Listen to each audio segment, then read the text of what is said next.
What's up? What's going on? This is Piff on the Blitz. Welcome to the show. This is our first show. It's the NFL season preview special. What's going on? What's going on in the NFL? What do you need to know for week one? It's going to be a weekly podcast. I'll give you a rapid rundown on everything you need to know for the upcoming games. We'll talk college football sometimes. We'll talk all kinds of shit. Attention. Your wife is tired of you draining the bank account on a DraftKings lineup that is trash. Your survival pool skills are ass, and everybody laughs at you behind your back, maybe. And you got $20, and you're looking to sink it into something that's going to be life-changing. I'm here to support that. But we'll go through every division. We'll talk about every team real quick. We'll break all that shit down. I'll give you a DraftKings lineup at the end. I'll give you a Super Bowl prediction, and I might even give you candidates for MVP. So we'll try to get all that wrapped up before the season kicks off. And there you go, flipping $20, week one, taking 40, losing it all, week two. But before we get started, there's a cloud, a dark cloud over the whole entire league that's forming. And it's filled with corruption, lies, deceit. These are the trials of Ezekiel. Chapter 1, verse 6, games. But everything's really messed up with this. Nobody knows if Zeke's going to start week one or if he's not going to be there until week 8. Apparently, the lead investigator got all the information, didn't recommend a suspension. Then she was blocked out of a meeting by her immediate supervisor, who did recommend one for 6 games. So the whole thing's just off the wall, weird, confusing, and who knows? Who knows what's going to happen with that? But if you're drafting, I do think you should draft him early, and I'll tell you why, because I don't think he's going to miss a game. You heard it here first. And what a great way to kick the year off. Everybody's pissed. Good job. All right, next, Joe Hayden gets cut by the Browns. Steelers pick him up the same day. They're going to give him $27 million. Joe Hayden is robbing the Steelers. But they're in the process of improving their pass defense. And so they think Joe Hayden's going to be a guy that can offer more bump and run, more man coverage as they try to move more from zone to more man. Last year, they got sliced, diced, minced by Brady in the playoffs. They couldn't stop the passing game at all whatsoever. Brady was just, I watched the game, it was ridiculous. I could almost call the plays myself. He was just throwing in all the pockets. Everything was open. And so the Steelers really need to fix that, and they're going to try to do that with Joe Hayden. My take is that it's not going to work. His numbers, according to Pro Football Focus, have not been good at all the last 2 years. And out of the starting corners and pass defenders that the Steelers have, he's got like one of the worst ratings. So I don't know, maybe they feel like a different environment's going to help him out and it's going to improve his game.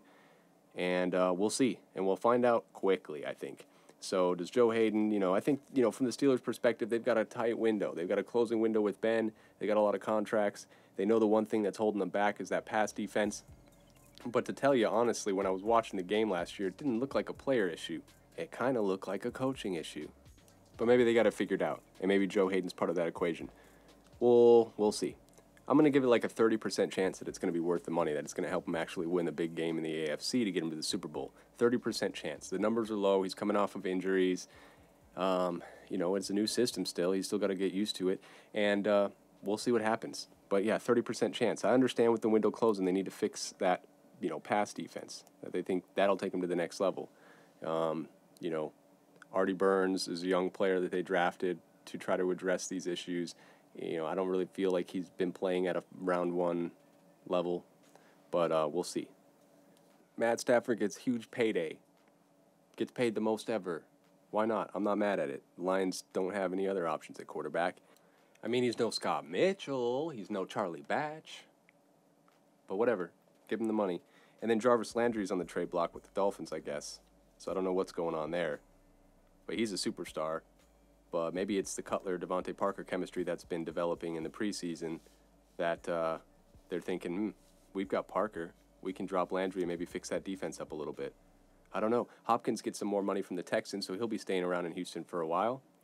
And Greg Olsen gets some incentives. So hopefully that improves his play, since he's a tight end for me on my fantasy team. And Scott Mitchell, the Charlie Batch thing was a joke, just so you don't fucking go after me. It was a ha-ha. But anyways, that's some of the big news as we get ready for week 1. Like I said, I want to go over every team really quickly and give you a breakdown so you know what's going on, because there's a lot of changes. There was a lot of trades. There was a lot of coaching changes, just like there is every year. So we'll go through. We'll tell you what you need to know, And then from there, we'll get to the DraftKings lineup, maybe some predictions. And I think you'll be ready for week 1. I'll feel confident that you can take that $20 and you'll flip it. And we'll get rolling. We'll be rolling in the dough.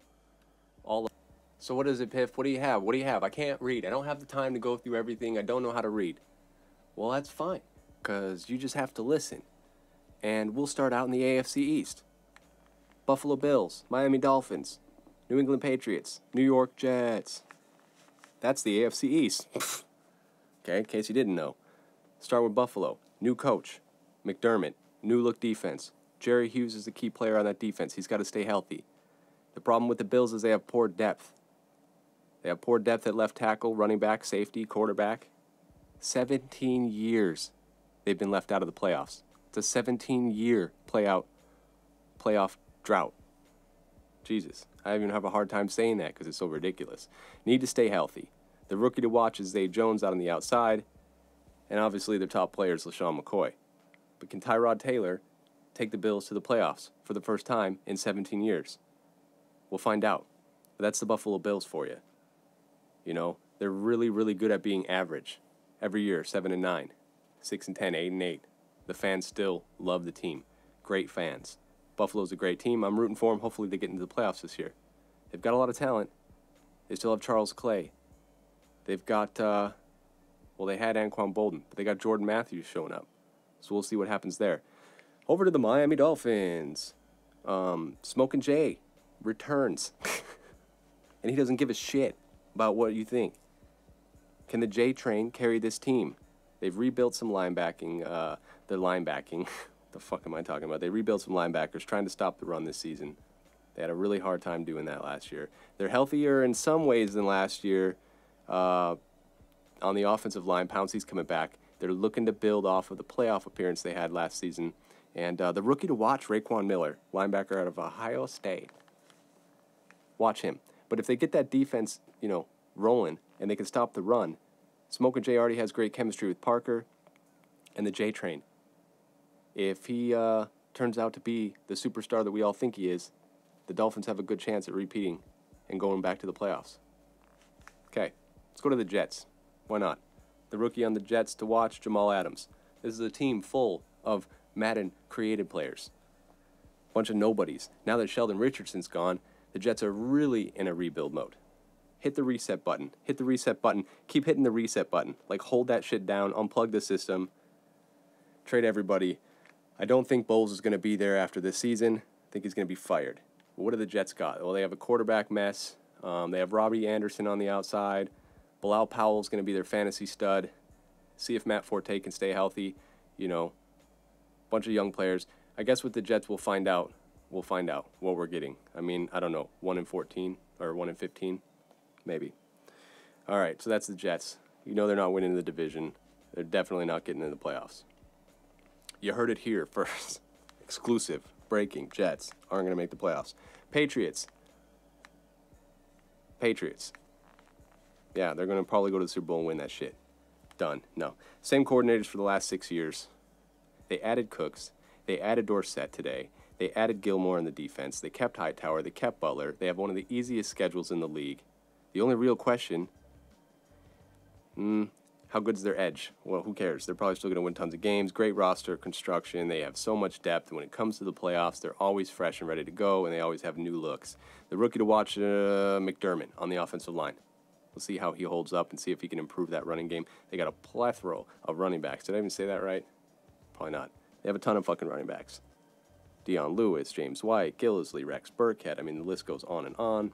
Yeah, but Julian Edelman's gone for the season. What the fuck are we supposed to gonna do? You got a lot of weapons on the outside. I wouldn't worry with Malcolm Mitchell and Gronk's coming back. And then also you have fucking Dorsett that just got signed. You have Brandon Cooks. You have James White can catch the ball. I mean, they got plenty of options. It's not going to hold him back. Yeah, he's the heart of the offense. He's a leader for the team, but his presence will still be felt spiritually and physically when he's present. And I'm sure that'll help everybody. That everybody will get off on that. So the Patriots go win a Super Bowl again for the fucking 6th time. All right, let's move over to the AFC North. Give you the quick rundown. Ravens, their defense is a problem. They look good. They've had a really good preseason, really good training camp, and they're going to be a problem for opposing teams. I guess the real question there is for the Ravens is Flacco, and is he going to be ready? Because he started throwing passes today. Way to be on time.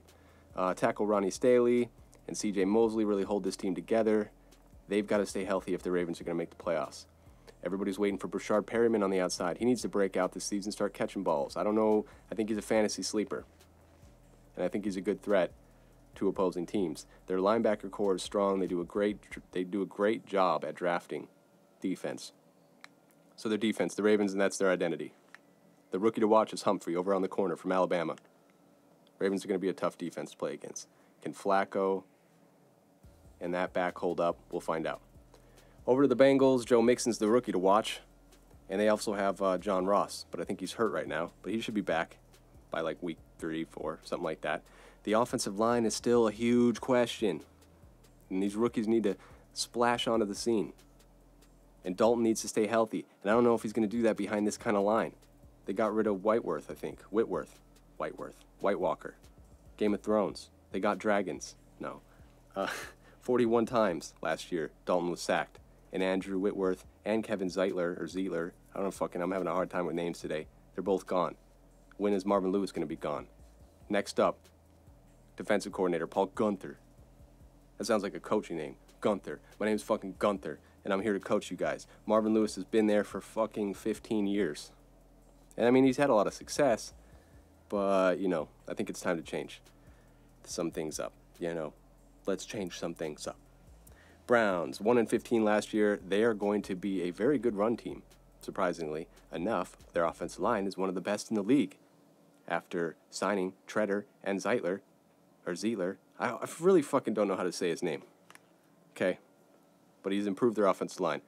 Although the quarterback, you know, is still a rebuilding process, very much so. Keisner looks like he might be the Browns starter, and but I do think they improved the record from last year. I think Hugh Jackson's doing a great job with this rebuild. The rookie to watch, Myles Garrett, on the defense, and he probably is going to be the defensive MVP, according to everybody. So the Browns are going to be better than they were last year. They were 1-15 last year. This year they're going to be better. They got Corey Coleman on the outside. We're still waiting for him to show up, see what he can do. They lost Terrell Pryor, but I think Hugh Jackson knows what he's doing offensively. I think they're gonna win a few more games than they did last year. So that's the Browns. But watch out, because I think the Browns are going to be a really good team here in a couple years. Yeah, I just said that. Yeah, I said that. Okay, Steelers. High-octane offense. Probably the best offense in the league. You got Bell. You got Antonio Brown. Martavis Bryant comes back. Ben's slinging the ball. He's slinging it all over the field. They're scoring 50 points a game. So that allows the defense to be a little bit more aggressive. So they need to be. And they added J.J. Watt's brother, T.J. Watt, T.T. Watt, Tito Watt, and Joe Hayden. But Ben has to stay healthy because the window's closing. They don't really have a real backup quarterback, so they need to start looking at that. I think Dobbs flashed a little bit in week 4 in the preseason. You know, maybe he's the future. But they're really looking to improve that pass defense, improve the defense overall. I think they've gotten a little bit faster, and I think they'll be deep in the playoffs again. But it's all going to come down to that defense. They can score points, but they got to be able to at least stop the other team a couple times. And they can't let Brady just sit back and just slice them up. So that's the AFC North. So in the AFC East, I've got the Patriots winning that division.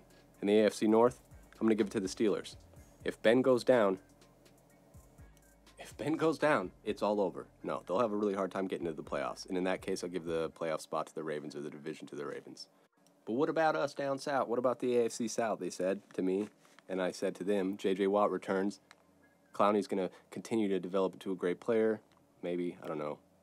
I really don't know about that.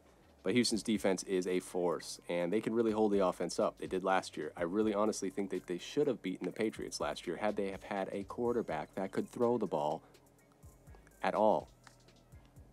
But the defense is the play. Those are the moves. But I see Watson becoming the quarterback for them. Somebody needs to get the ball to Hopkins. Miller needs to stay healthy. Obviously, Deshaun Watson is the rookie to watch over in Houston. I think Houston's going to be good this year, and they have a really good chance at winning the division. Their greatest competition is probably Tennessee. And Tennessee added firepower to their passing game. They've got Eric Decker. They got Corey Davis. They got Tawan Taylor. Very exciting for Mariota. and they have one of the best running back duos in the league, if not the best. They'll be able to ice games easy in the fourth quarter. Get a little bit of a lead, and you've got Henry and Murray going with a good offensive line and a good offensive line coach. Powerful running. It's what they're built around. And they're built around Mariota's strengths. So they have a brutal running game and a great passing game. Their defense is a question mark. So I think if the Titans and Texans play, it's going to be interesting because it's going to be a really good defense against a really good offense, and then vice versa. Really good offense versus a really good defense, and a really good defense versus a really poor offense. Yeah, that makes sense. All right, Andy Dwyer's team, the Colts. Any luck? Is there any luck in there? Luck needs his shoulder to heal. He is taking off the PUP, it looks like. They signed Jacoby Brissett, and it looks like Jacoby's probably going to be the quarterback until Luck gets there. They have a really easy schedule, and their defensive line is very talented. A lot of people don't know that. A lot of people don't know that their defensive line is really good, but they'll really need Luck to be ready, and he needs to be 100%. T.Y. still out there. They got Moncrief. The rookie to watch for me is Mack, because I think if Gore has health issues, Mack's going to rise to the occasion. So check the Colts out. Yeah, but they need Luck. They need, if they need anything, they need Luck. All right, and Andrew Luck. Okay. All right, Jacksonville. Bortles is elite, psych, but it needs to be at least average if they're going to, even go 6-10. Fournette's the rookie to watch. He should have a great average yards per run this year. Dante Fowler still has room to grow. Some new pass defenders back there. They still need to gel. It's still kind of a question mark. Their defense is pretty talented, but they're going to have to be really, really good to help Bortles out back there. Poor offensive line. They're going to have a problem getting rid of the ball. I feel like Chad Henne's going to see the field rather soon. But if the offensive line is suspect, it's going to affect the running game. It's going to affect the passing game. Allen Robinson is tired of fucking getting balls thrown over his head, getting balls thrown at his feet. So there you have it. That's Jacksonville. You get what you get. But in that division, I have the Titans taking it all. I feel like they've done what they needed to do to take the next step. AFC West, Broncos. We'll start there. Garrett Bowles, who's probably the rookie to watch for me on that line, because they do need work on that. And they got a quarterback back there. They got to protect, right? That's what the line does.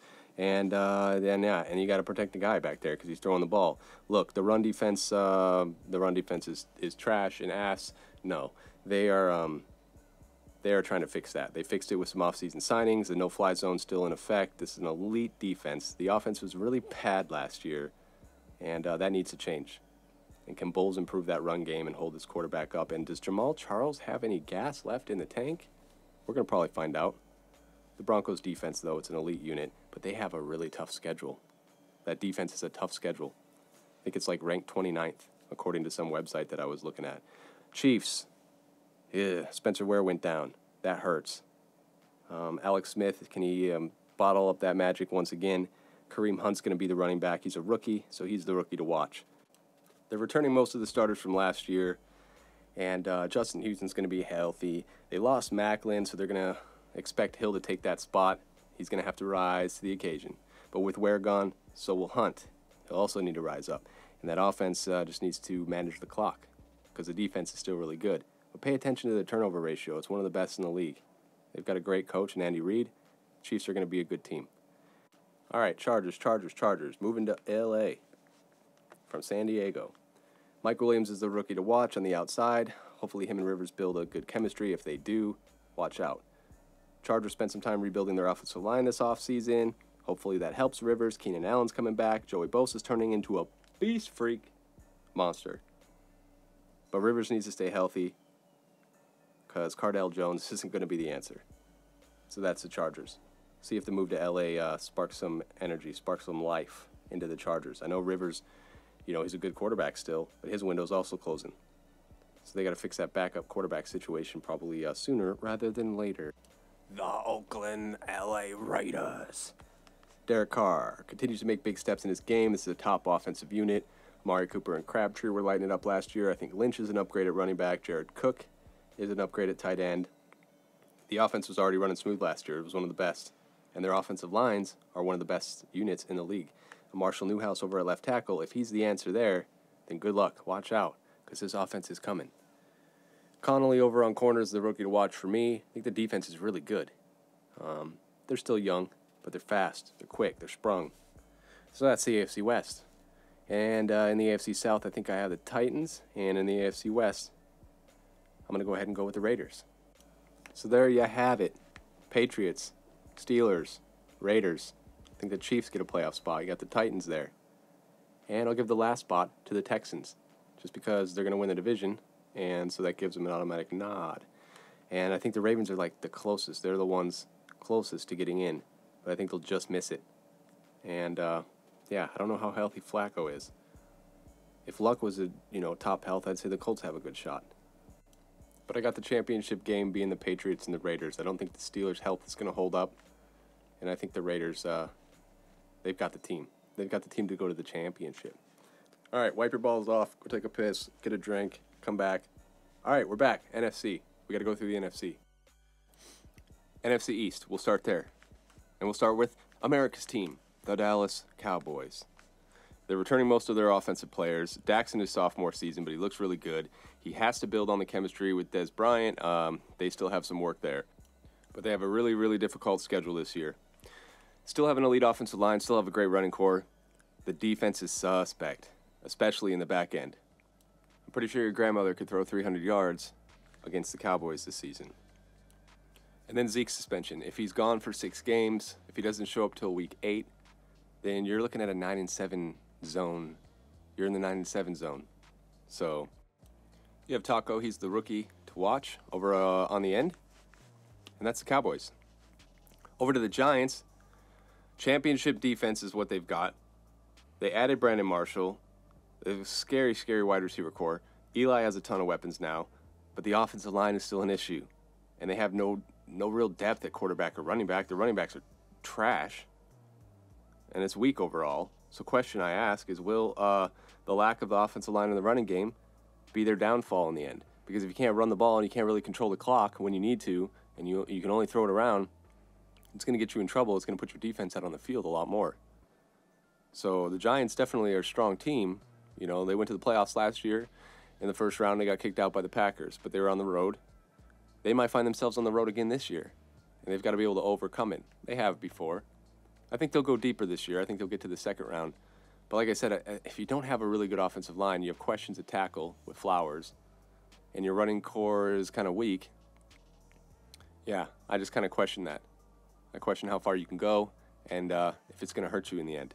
And, of course, Eli has to stay healthy. And if the line isn't clicking, he has a better chance of getting hurt. And then you got Geno Smith back there. And then you're the Jets. So over to the Eagles. They added a bunch of weapons this year. They got Blunt. They got Torrey Smith. They got Alshon Jeffrey. And Alshon Jeffrey will improve this offense right away. They had a really hard time catching the ball last year. Everybody was dropping it all over the place. And now that they've changed their whole entire wide receiver core pretty much, we'll see if that makes a difference for them in the record department. But they took their worst area, and they instantly improved it. So kudos to them. They added Blunt. That should help them in the red zone and also help them ice the clock. Jim Schwartz has an excellent defensive line to work with. That should cause a lot of havoc for teams. So I expect this defense to fly all over the place and, create a lot of pressure. You got Derek Barnett. He's the rookie to watch over there on the defensive end. So, yeah, if the Eagles line can push really well and they're fast and they're flying all over and they've got, multiple looks, then, the Eagles could surprise some people. And Wentz is going into his second year, and a lot of people think that he's going to take some steps forward there. And now that he has some good wide receivers, he just might. Plus, he always has that threat to take off. So, the Eagles are a dangerous team. The NFC East is an interesting division. And that brings us to the Redskins. And last year, they kind of bogged out in the red zone, and that was their big issue. And their defense couldn't get off the field in third down. So what do? They added Terrell Pryor, but they lost Garcon. They lost Deshaun Jackson. They need Jordan Reed to stay healthy, but they added Terrell Pryor. But the question I ask is, do they know how to use him? Because the Browns, I don't think the Browns got the full potential out of him. He's got a really tall, lanky frame, so he's got to be set up on routes. He can really control the inside. But if you set him up on the right plays and you know what you're doing with him, then he'll help you out in the red zone. And he'll get you a chunk of yards.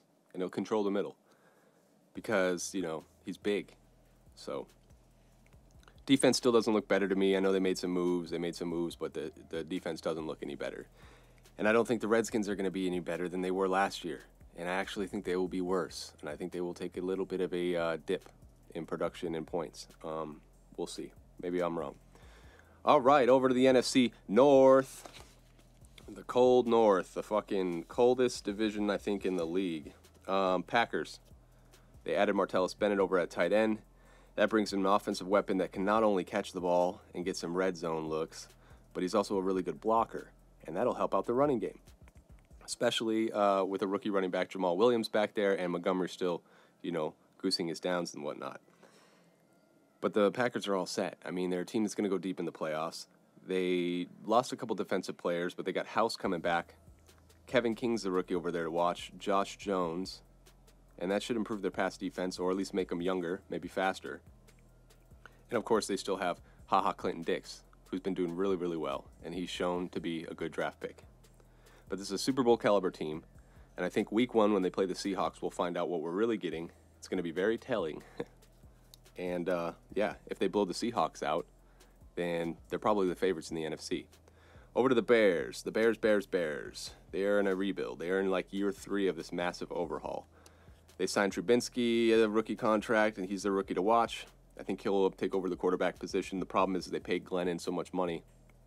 It's like kind of a waste of money if you don't let Glennon try to do his thing.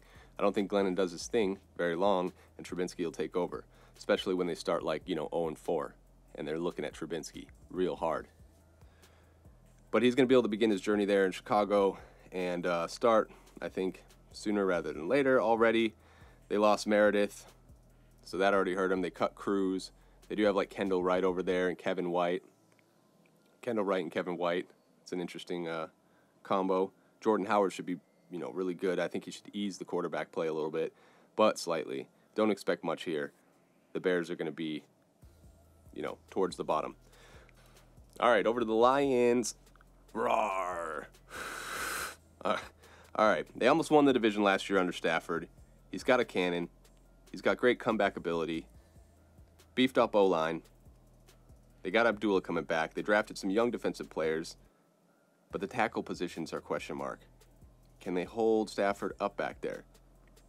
And the rookie to watch is Galladay. He blew up in the preseason. But the Lions were 1 win away, from winning the division. And that's pretty good for the Lions. A team that has, for the most part, not really been competitive in the last, since they've ever been a franchise. But their special teams is really underrated, if that counts for anything. And Marvin Jones needs to be better at wide receiver, because last year he was super inconsistent. So if he turns it up a notch, and Tate does what he usually does, and Abdullah shows up, and Theo Riddick, is as versatile as he was last year, this is still a really good team. And they got some new blood on the defensive end, so we'll see what the Lions can do. Over to the North, the real North, the Vikings. This is almost an elite defense, because I don't put them on the level of Seattle. I don't put them on the level of Denver. I don't put them, I don't even think they're on the level of Kansas City, but they're right there. Maybe they're on the level with Kansas City, in my opinion. Fuck off. Almost an elite defense, fast, okay? The defense carries them for sure. Got them in the playoffs last year. But the offense didn't do enough. So they put more eggs in the offensive basket this season. They shored up the O-line, and they added the very versatile rookie, Dalvin Cook. And that should keep the defense from being on the field too long, like they were last year, and maybe it'll put them over the top. I think this is a better team than they were last year. And like I said, Cook, he is so explosive, versatile, can catch the ball. He's going to really help Bradford out on those short passes. It doesn't look like Bridgewater's going to be back this year, but the Vikings are going to be a good team. Adam Thielen's a sleeper. You heard it here. Draft him early. So that's the NFC North. And I think in the NFC East, we're probably going to give it to the Giants. And in the NFC North, we'll give it to the Packers. I think there'll be another team here in the playoffs. We'll come back to it, because we're moving over to the South, down South, NFC South. Atlanta, 28-3. That's all you need to know. Wow. On to the Panthers. No. Atlanta, one of the most talented rosters. They really have a great core of running backs. Everything's fantastic offensively. Their defense, still young, but they're fast. I think they're going to get better. They probably learned a lot from last year. Hopefully they learn to keep a little gas in the tank towards the end of games. And hopefully they acquired short-term memory, because last season, whoa, that was a doozy. Watch Kazee over in the secondary. He's the rookie to watch. But Atlanta's going to be really good this year, and they're favorites to win the division. Over to Carolina and the Panthers, 2016, last year, full of injuries.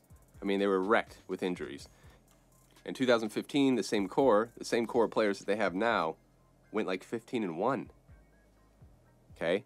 So now you add in McCaffrey and Curtis Samuel on the outside, and their offense gets a little bit of a jump spark. Or jump start, whatever. They have a dominant defense still. They added Peppers over there. He's coming home. Welcome home.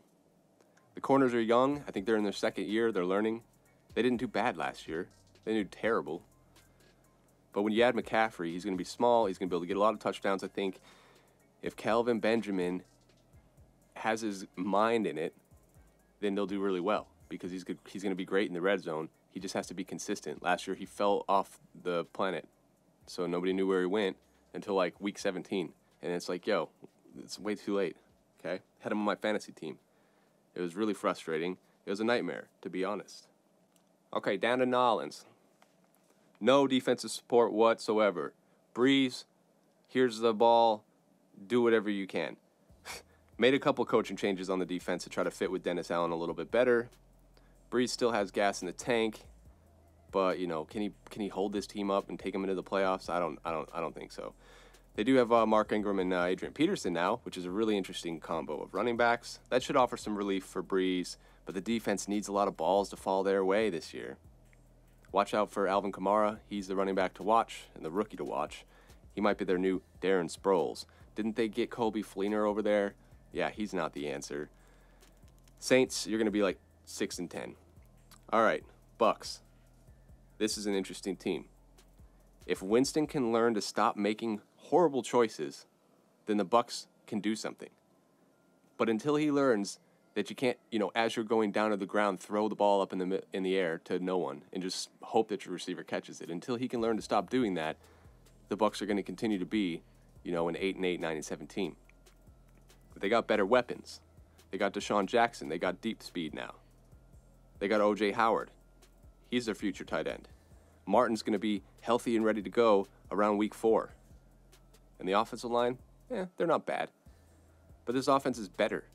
With Mike Evans and Deshaun Jackson, they got a couple young receivers that are flashing in the preseason as well. O.J. Howard and Cameron Brate. It's a good offense. And their defense with Mike Smith coaching it, it's humming. And McCoy's a tank. He's got lightning quick get off. Levante David's over there. He's a field general.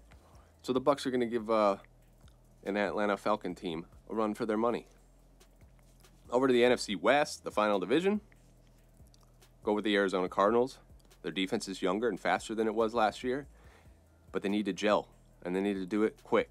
David Johnson showed he was elite. The offensive line is healthy. Palmer looks healthy, but I don't think Palmer can carry the whole entire team himself, and he definitely needs that defense to step up quick, create some turnovers. And the Cardinals, I just don't think, I don't know. I don't know if they're going to be better than they were last year. I just don't. I don't get that feeling. Hassan Reddick's the linebacker over there to watch, or the rookie to watch at linebacker. Look for him to get some sacks, some turnovers. He's got big play potential. That's Reddick. The LA Rams. Oh, they're over in LA now? Yep, that's where they are now. Sean McVay seems to be clicking with the team. Wade Phillips is one of the game's legendary defensive minds. The defense is going to be good. It has been good. And hopefully that'll help Goff out a little bit. Cooper Kupp's the rookie to watch. The kid broke Jerry Rice's college record, so, I think he's good. But Goff's in his sophomore year. He needs to take some steps forward in his game. They haven't had a single winning season in 13 years. Yikes. I don't think they're going to have a winning season this year either. But they did add Sammy Watkins. Maybe that'll help Goff as well. They got a rookie tight end that has big potential. So we'll see what happens with the Rams. Not looking to see very much, though. 49ers. They're in a rebuild. I mean, this is their 4th coach in 4 years. They have a new GM. It's a total rebuild. The GM's John Lynch. He's a great commentator. Was a great safety when he played, Super Bowl champ. Now we'll see if he can be a great GM. I think he's doing a really good job already. They have towers on the defense. Big, huge towers, monuments over on the ends. They are in rebuild mode. They added Garcon. They added some track speed with Marquise Goodwin. And Hoyer and Shanahan have a history. So that should lead to some good chemistry. And it'll also be probably Hoyer at his best. They'll be better than they were last year. And Reuben Foster is going to be a monster on the defensive side. But his shoulder's an issue. So hopefully his shoulder stays healthy and the Niners can do what they want to do, and that's continue their rebuild. Eric Reed's still back there. It's an interesting defense, a lot of talent, and they're still young. So we'll see what happens with the Niners. They'll be better than they were last year. They'll probably share the same record with the Rams. They'll probably be about as good as the Rams.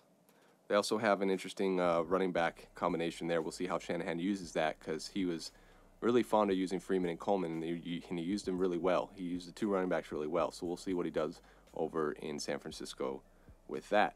And then the Seahawks, the final team. We've made it through all the teams. Here we go, Seahawks. They've made it past the first round in the last 5 seasons. Incredible. They should be a number 1 seed again. Russell Wilson looks quicker, lighter, more spry, if that's a word.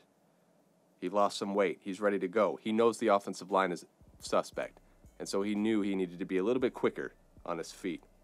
Chris Carson's the rookie to watch over there, and a lot of people think he'll take the starting job. Not sure about that. Eddie Lacy, Thomas Rawls, they need to stay healthy, and then they got Procise over there too. So all those guys kind of have iffy health. But their defense's big problem last year, their issue, was pressure up the middle. They had the number 1 run defense, but they didn't always get sacks when they needed them. Now they added Sheldon Richardson. So that's going to help them get sacks. It's going to improve the run defense even more because they got such a great linebacking core.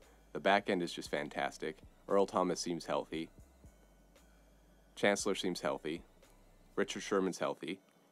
So the Seahawks defense is going to be elite or right under in the second tier, right under the Broncos type of defense. Maybe second best defense in the league. But they'll go far. The Seahawks will, and they're my pick in the NFC West.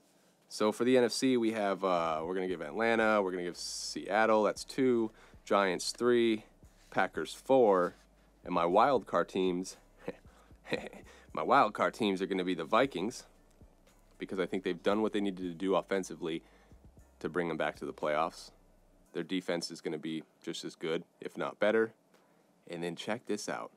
I have a tough decision to make, because who's that 6th seed? Is it the Cowboys? Is it the Eagles? Is it the Bucs? I'm going to give it to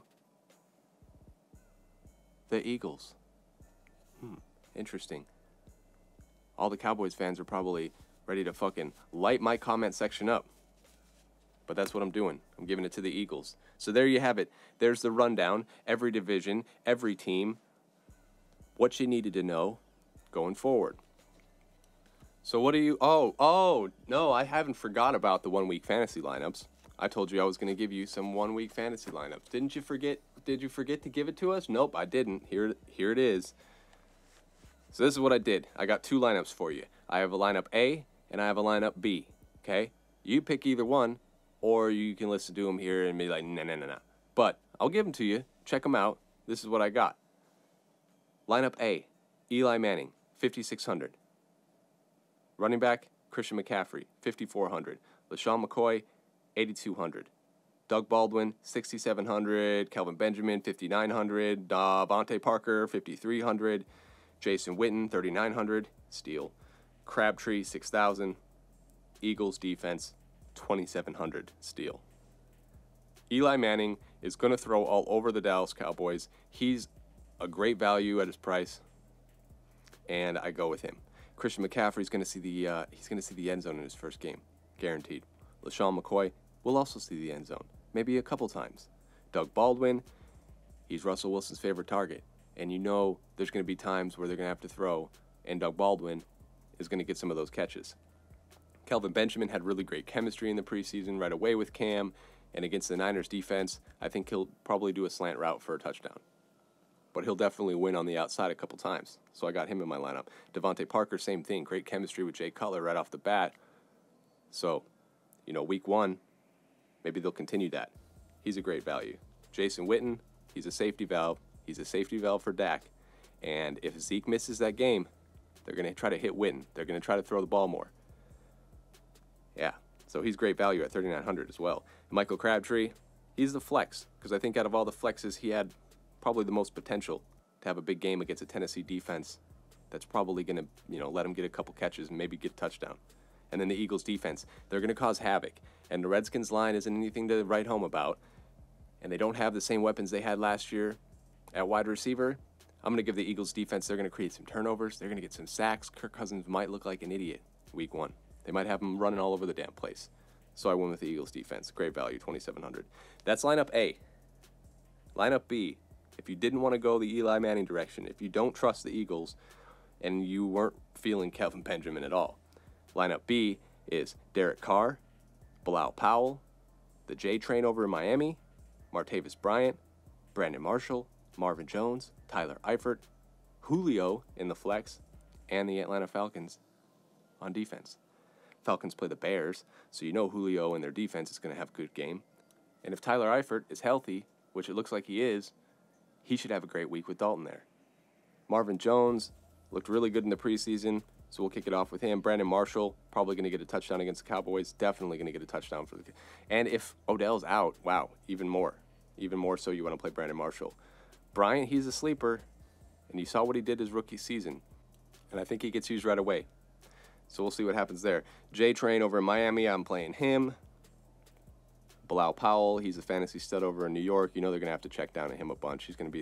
Dude, after this year's over, I don't even know if he'll be in all kinds of pieces. I don't know if he'll even be usable anymore. And then Derek Carr at quarterback, because I think Titans defense is soft. And the Titans defense is going to allow him to throw the ball all over the place. And look at the weapons he's got with Cooper. Now he added Jared Cook. They got, Lynch to take some pressure off of him. And the offensive line is really great. So they're going to hold him up. They're definitely going to hold him up against the Titans. So both these lineups are great. You can go with A or you can go with B. You can tell me fuck off or whatever. I don't care. I was trying to make that into a song, but it didn't work. Halfway through, fucked it up. All right. So those are some weak fantasy lineups. Those are some 1 week fantasy lineups for you, for that ass. All right. What do we got next? Okay, let's end this shit. I gave you everything I think you needed to know. And I'll leave you with the final stuff. What is it? Oh, I'll pull the papers out of my ass. It's a Super Bowl prediction. And I have the Seahawks and the Patriots. And I have the Seahawks winning by like 1 point. And we'll say that the game is going to be 34 Seahawks, 33 Patriots. That's what I'm gonna do for Super Bowl prediction. Look at their schedules; they're fucking easy. They're so easy, and they both have pretty much the same teams. Yeah, the Patriots lost Edelman, but who cares? They've got so many weapons; it's ridiculous. It's disgusting, and their coaching staff has been together for for centuries. They're vampires. They have secret weapons and secret powers, and they're influenced by fucking forces that are unknown. The Seahawks just have great home field advantage. They're tough to beat in the playoffs, and they'll be there. They'll be at home field in the playoffs. Good luck beating that defense that added Sheldon Richardson. And they've got a bunch of running backs now. So when one goes down, they've got like 3 more to go. Tons of talent there. Their offensive line is suspect, and it's going to make it harder for them than it should be, but they'll be there. But like I said, if this is the only thing, if week 1 the Packers come in and they just blow the Seahawks out of the water, well, they're at home, so keep that in mind. The Packers are at home, and they probably won't be in the playoffs. But if they blow them out of the water still, then I might have to make that switch and put the Packers in. But you can't make a switch because you're giving us a Super Bowl prediction. You can't just give us 1 and then give us 2. Okay, I get that. But just understand what I said, okay? Packers, they'll be replacing the Seahawks if they blow them out week 1. But I don't think they're going to blow them out, so we'll leave it at Seahawks, Patriots, Super Bowl, boom. Pro Bowl winners, NFC. Like anybody gives a shit. MVP, Tom Brady, because the guy's schedule is cake. He's going to put up numbers that you've never seen before. Well, numbers you've seen before, but maybe you haven't seen him in a couple years. Yeah, I don't think Cooks is like Randy Moss level, but he's going to improve that offense. Going to have a lot of deep passes. All right, rookie of the offense, rookie of the year for offense. Rookie of the offense.